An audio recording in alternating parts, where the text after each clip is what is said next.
Series, the chase for the 2013 Sprint Cup title, a nail-biter between Jimmie Johnson and Matt Kenseth, who are separated by just 7 points with 2 races to go. And if you're wondering what was the closest Sprint Cup Series championship battle with 2 to go, well, guess what? Don't worry, we got you covered with the top 5. Yeah, Bob Dillner went through the history books and converted all of the tightest points battles to the current point system in this week's top 5, fueled by Sunoco, the official fuel of NASCAR.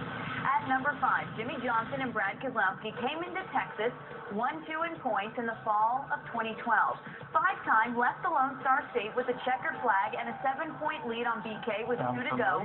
Did we talk about this at the top of the show? It's worth repeating. Keselowski capitalized on Jimmie's bad day at Phoenix and Homestead to win his first Sprint Cup Series championship. Number 4, Bobby Allison carried a 7-point lead over Darrell Waltrip into the final 2 races of 83.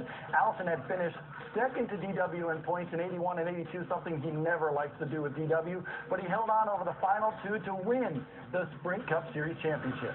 At number 3, in a rewind of this season's title fight, Jimmie Johnson had a 4-point championship lead over Matt Kenseth with 2 to go in 2006.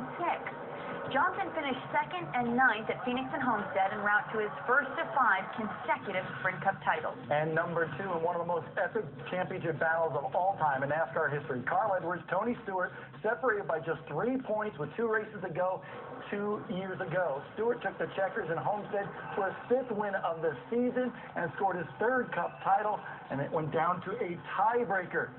And because of the tiebreaker and the most wins, Stewart gets the championship. Hard to beat that, but we do. At number 1, the tightest championship battle with 2 races to go in Sprint Cup history happened in 1979.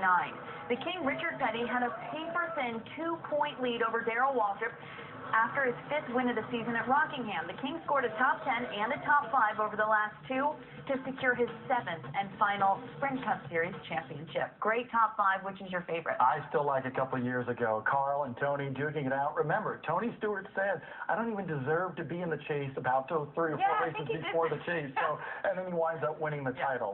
Certainly, we hope Smoke is getting better with that leg. Sure.